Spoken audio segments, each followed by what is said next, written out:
Right, like I mentioned before, just before that track, I had a sober October, and maybe so did you. Maybe you've been in a space where you've been questioning what your relationship to alcohol is like, or maybe you're fine with it and you have 1 or 2 drinks on a weekend, or maybe you have way too many on the weekend and you're dealing with the hangovers, and maybe you're just like, I don't know if I want to keep on drinking, but then again, you maybe can't imagine yourself not drinking. Stay tuned for this chat now, because I'm so excited. I've got Millie Gooch in the building with me right now. She's the founder of Sober Girl Society and one of the leading voices for our UK sobriety movement, which almost feels like unheard of, like the UK not drinking. Millie, how are you today? I'm good, thank you. How are you? I'm brilliant, thank you very much. I feel very refreshed.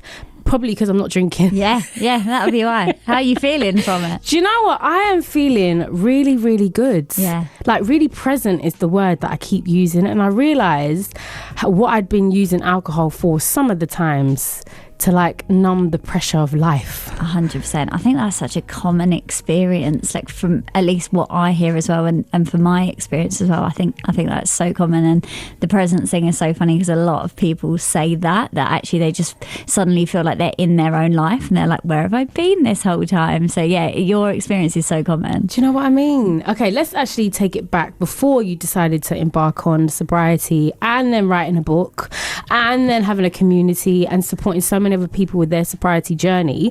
What was your relationship with alcohol like before? Yeah, so I started drinking when I went to uni, really. I was like a last one in my year to be 18. So 3 weeks after turning 18, I shipped myself off to uni and then got really involved in the kind of nightlife culture, worked in bars, worked in clubs. Quickly went from like a nothing drinker to a very heavy binge drinker, and that culture kind of stayed with me even when I left. So I suddenly became this like big drinker, and I really started to notice the effect it had on my mental health in particular. So I was really struggling with anxiety, and my hangovers were just horrendous. They were like 3-4 day hangovers until I started feeling normal. But I just felt like when I would go out, I would always take it too far. I was always the last on the dance floor. I always wanted the night to carry on, but then the next day I was this kind of heap of anxiety, and everything was kind of falling around me, like, you know, finances, relationships, productivity, all those things. But because it wasn't the stereotypical like problem that everyone had thought of, and I was young, I was in my 20s, everyone was like, it's fine, you're just a party girl. But it was causing me a lot of like life problems, really. So then when you've reached the point now when you're actually considering, do you know what, I'm just not going to drink again. I mean, was it that straight away, or were you like, I'm going to have a break, see how I feel? What kind of conversations were going on inside you at that moment? Because even me, when I thought, could I give it up? I met with like all this resistance. Yeah. Where I'm like, almost like, who am I without the alcohol? Yeah, Do you know what I mean? The whole identity thing is so interesting because that was such a big thing for me.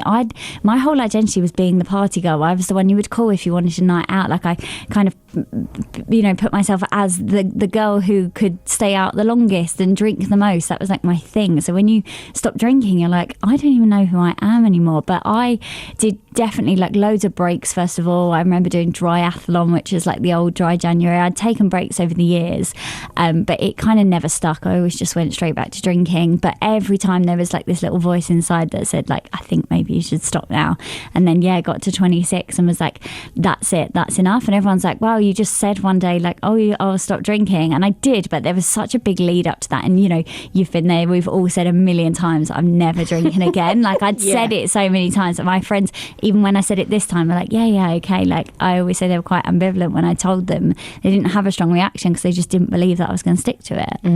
So then now when you're actually doing it, what challenges did you face that were more personal to you? Like when did you find maybe yourself thinking, do you know what, I think I'm just going to have a drink, or do you know what, where are my friends, or what do I do now?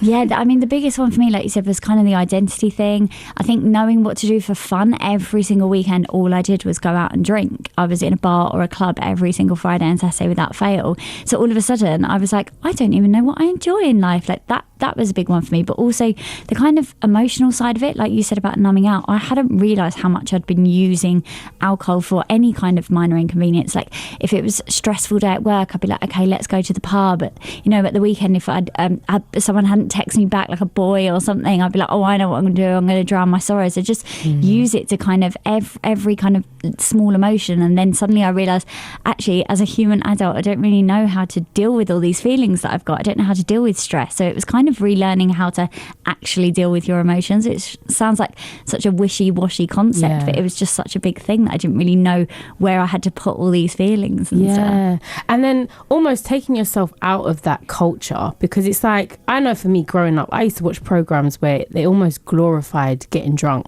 Like, sorry mum, but I used to watch programs and think, I can't wait to just go out, get drunk, tell the stories the next day. And then when you kind of stop for a moment, you realize that the alcohol is everywhere. And it's like plastered everywhere, it's glorified everywhere.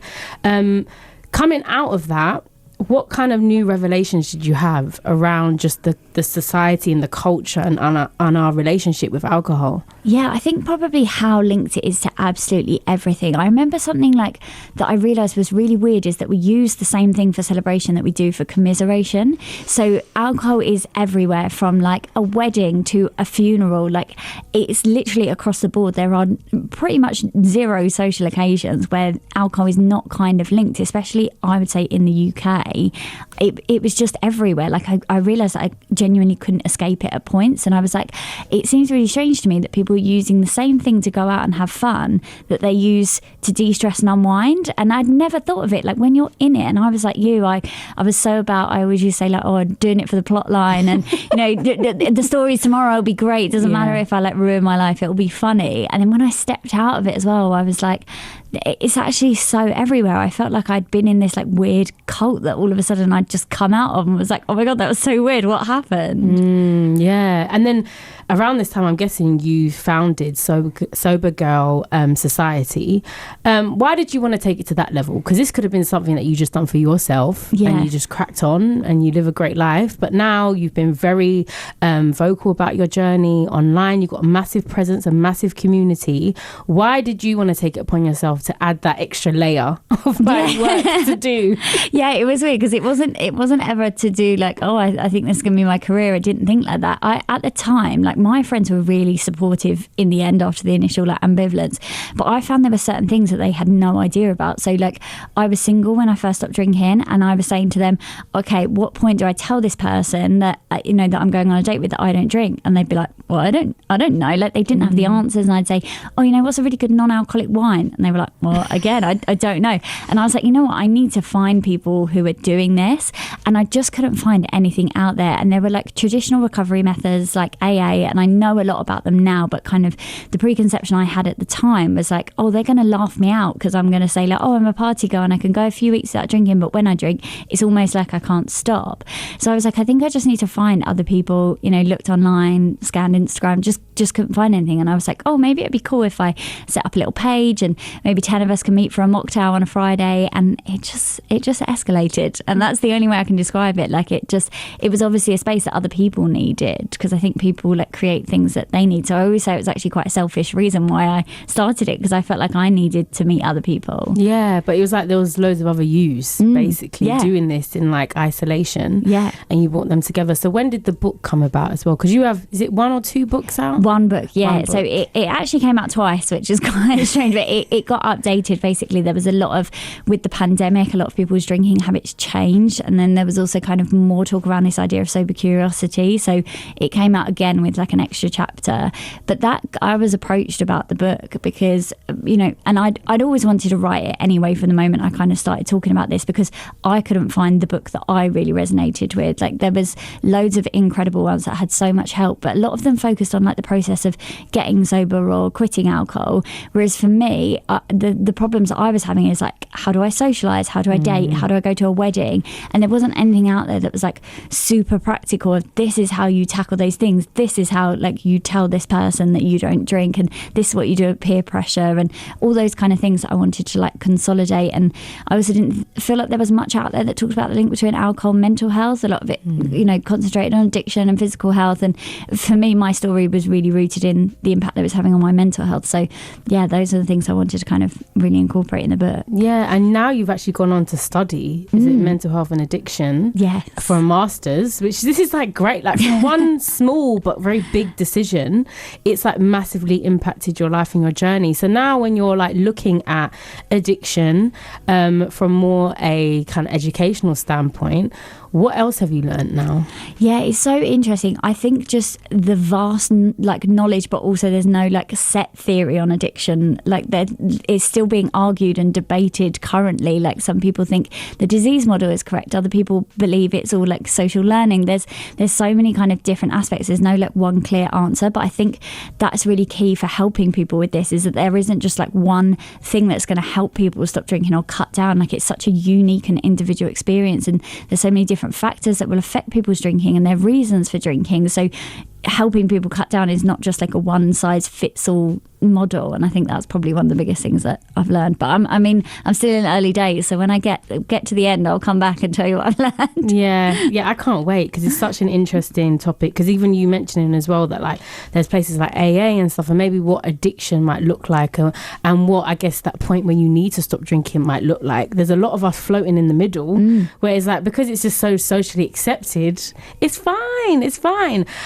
What is your response, I guess, to people? Because you know what, I saw a clip recently online where it was a comedian saying that she doesn't drink, but when she tells people that, other people get triggered by it, like almost like, are you trying to say I have a problem, or like, what do you think you're better than us? Yeah. How do you deal with that kind of response to your personal decision? And I guess what you're also encouraging and supporting other people to do, but maybe some people might be like, what, there's nothing wrong with me and my drinking, you're just boring. Do you know what I mean? Yeah.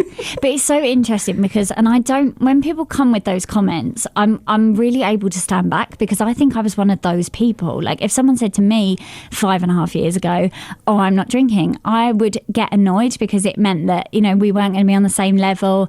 There was all sorts of things that I was kind of worried about and projected that on them. I was always the one who was telling people they weren't drinking quick enough, and like that was me. So when people come from that angle, I'm really good at being able to like pull myself away from it. But I think when I'm explaining to people, I just make it really like clear that it's about me. Like all my friends drink and all my family drink, and I do not judge them, and I try to make that clear to people. Like there is no judgment whatsoever. It's a personal thing for me. Not everyone has the relationship with alcohol that I had, and it's the same way, you know, some people are gluten intolerant and some people aren't. That's the way I kind of phrase it to people. It's like, alcohol does not agree with me, and I've learned that now. Like if you've got a good relationship with it, crack on. Like that's your prerogative, but just for me, it's not a thing anymore. So I just try and make it about me, rather than being like, everyone needs to stop drinking, because I truly don't believe that. Yeah. Okay, that's good to hear as well, because I know there's probably people listening, and if you've just tuned in now, I've got Millie Gooch in the studio with me right now, founder of Sober Girl Society.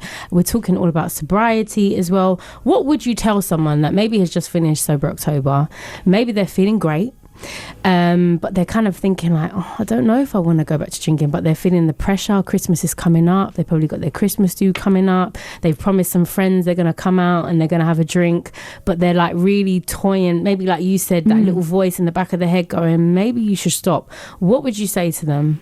Yeah, I would say, I mean, there's so many incredible resources out there. From like, we're in a really good time now with books, podcasts, blogs, influencers. There's so much support out there now. So start looking at those things, you know, like break up your social media feed with like maybe a few accounts that inspire you, that maybe, you know, make great alcohol-free drinks or things like that. But I just think interrogate that curiosity and listen to it. Like, just because Sober October is over doesn't mean you can't carry on for another week, for another couple of weeks. And also maybe just use what you've learned during that time to kind of enforce how you drink going forward. Like I always say, the main thing is just to carry on with like that mindset of curiosity. Maybe you will drink again, and then actually the next day you'll be like, I don't feel great. So then like listen to that. I think it's just going with it. Like, you know, we have this phrase mindful drinker. So I think it's just being constantly mindful about your relationship and not necessarily slipping back into those bad habits. Yeah, I think that's great advice. And actually you mentioned following accounts. Yours would be one of them to follow.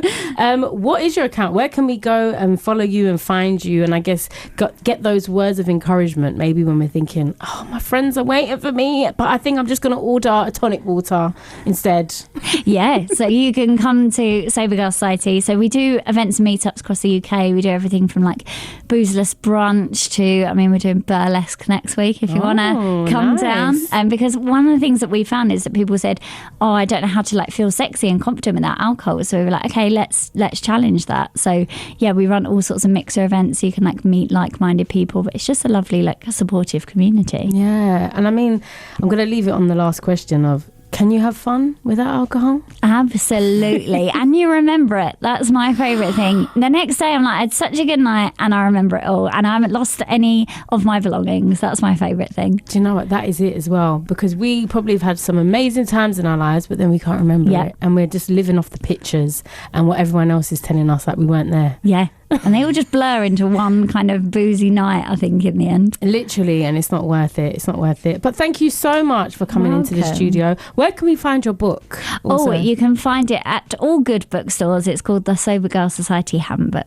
Amazing. I hope there's a shot up in sales after this conversation. Thank you so much, Millie. And I've got a track that is actually very fitting, Sober by Mahalia.